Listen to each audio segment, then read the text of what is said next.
Hey, what's up, guys? Tonight we're going to cover the Strasbourg dancing plague. And it's a real thing. You can look it up on Wikipedia.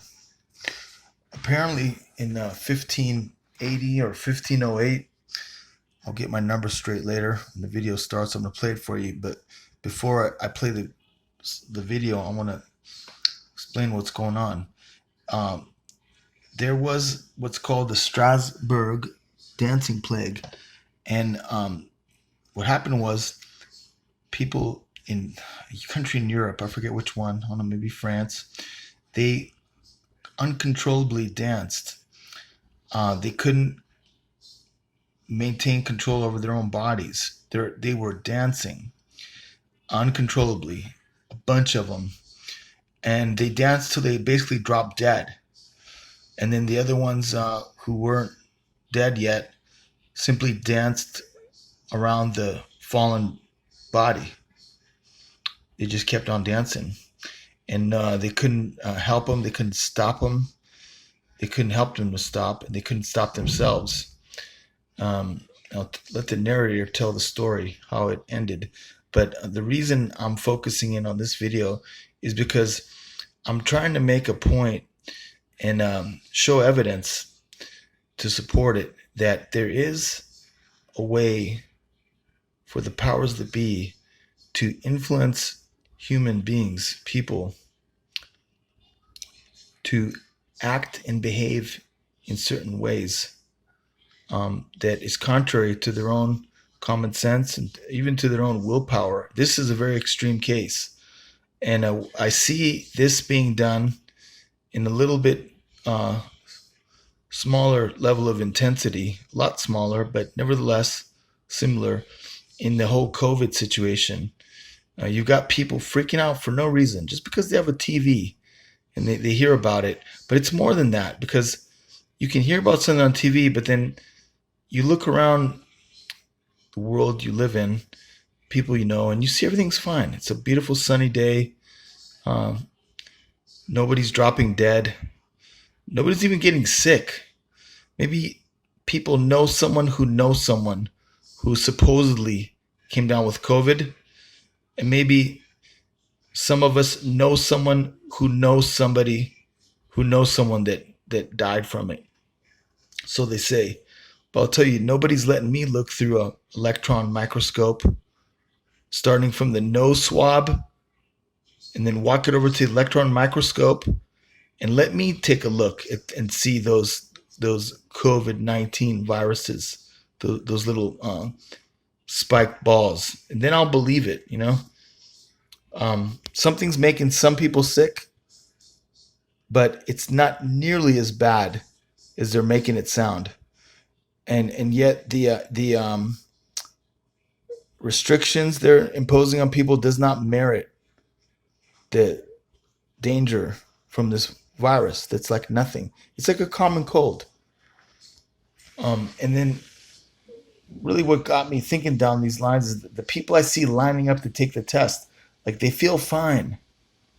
When I'm sick, I don't want to stand in line for 2 hours and take a test that I have to pay for. I just want to lay in bed. So these are like healthy young people waiting in line to take a test to see if they have COVID or not. Like, and then what? Like, if you have it, then what are you gonna do? There's no cure. You feel fine. One guy I talked to says, "Oh, I'll just go quarantine myself." That's great. Like, well, it makes no sense, you know. And what I'm saying is that there's some kind of, you could call it magic, you call it hypnosis, you could call it some kind of a wave that's being sent out, and it into people's minds by means we aren't taught of in school. And the powers that be, those in the high places, are able to cause people to act like completely contrary to common sense.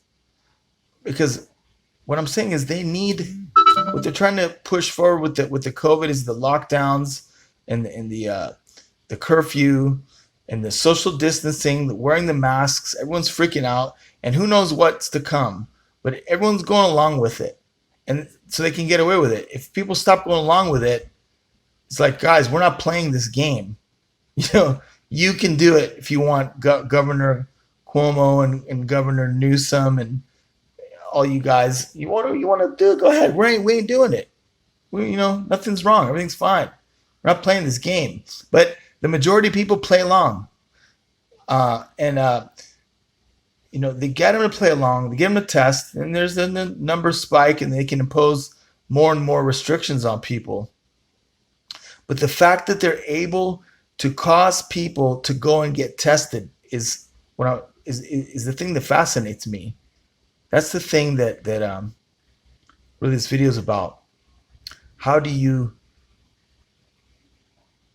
get so many people to move in a direction you want them to? Majority of people. And let's. So I yapped enough. Let's take a look at this video because you're going to see something similar here.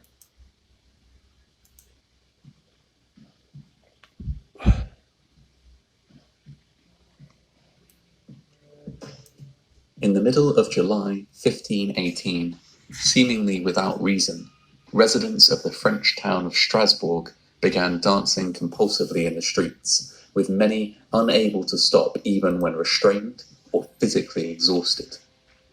The dancers continued day and night, with many dancing until they collapsed and died. The mysterious dancing plague, which lasted into the heat of August, is said to have claimed as many as 400 lives. The bizarre outbreak began with a single woman, Frau Truffaut, who danced on her own for almost a week before she was joined by several others. As soon as the plague started spreading, more were quick to join in, and by the second week, around 30 people were affected. It is documented that the dancers would continue their frenzied jigs long past the point of injury. Some would froth at the mouth. Some appeared to be gripped by painful convulsions. They moved without music, without joy, and seemingly without control.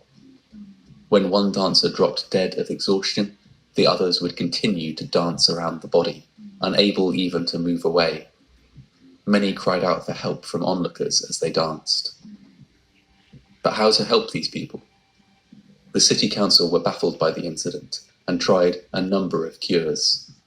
These ranged from restraining dancers by wrapping them in cloth to herding the dancing masses into guild halls where music was laid on in the hope that it would help the dancers to exercise the need to dance from their bodies. If anything, however, this only exacerbated the problem. Modern explanations for what happened that summer range from mass epilepsy to communal food poisoning with a psychoactive substance. The true explanation is much simpler, however, and much more unnerving. The Strasbourg dancing plague of 1518 was not a unique incident. Similar plagues of manic dancing had struck small towns and villages all along the River Rhine for many years, but these had affected a relatively small number of people and had often subsided without any deaths. The only thing that affected settlements had in common was a belief system, specifically the belief in St. Vitus, a Catholic saint. It was believed by many that St. Vitus could curse the sinful to dance themselves to death. This strongly held belief, combined with the stress of seeing others dance against their will, may have been what compelled many of the dancers to join in the mania. The problem was in their minds, but no less real and no less deadly for that. As St. Vitus had caused the plague, St. Vitus would prove to be the only functional solution to it. After almost 2 months, officials hit upon the idea of taking affected dancers to a mountaintop shrine to the saint, where they could pray for absolution. Given this chance to set their guilty souls at ease, many dancers found that they were able to regain control of their limbs and finally stop dancing. The plague, thus cured, died out in the early days of September 1518. It would be the most severe and the last dancing plague ever to strike Europe. As belief in St. Vitus died out, so too did this strange and deadly phenomenon. It remains recorded in the history books as one of the strangest episodes of mass mania ever to occur.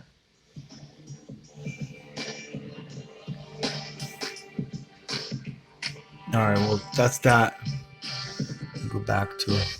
It was believed by many Oh, that some good. Stopped right in the right spot. I don't know how they said the name. Sant Vitus or Sant Vitus. I really don't know how he's pronouncing that. He's got an accent. I can't tell what he's saying. But this is a saint, supposedly a Catholic saint. I haven't heard of him in Orthodoxy. I'm Orthodox Christian, and then there's the Catholics who came later. But they have a saint named Saint Vitus, so again, I'm not saying the name right. You could look it up yourselves. But this dancing plague is somehow connected to him. He's the what do you call that? He's the brother, the part that uh, connects it all. Because the outbreaks, the plagues of dancing broke out in other small towns, and the common factor is that the people believed in the saint, um, that he would curse the sinful by this uncontrollable dancing. And later on, the way they were freed from it was to confess their sins, basically, to receive atonement, and then they were free to stop dancing. Now, my first gut response to that is that, like, saints don't curse people. They're very humble, helpful, prayerful, um, holy people of God who only want to help. You can pray, ask a saint to pray for you, and they help you. I don't know of them cursing people with a plague that would cause them to die. It sounds more like witchcraft to me, but maybe I'm wrong. It just doesn't, something there doesn't sit right with me. Um, God forgive me if I'm wrong. Maybe this saint was just posing as one, but really was some kind of a sorcerer or wizard. Or maybe this saint was put up as just an image, but really the black magic was done by some other character we don't know about. It's hidden in the shadows, a mystery villain. Um, Whatever the case is, um, it's real and it happened. You can look it up. Wikipedia doesn't give you the nice juicy details like this video does.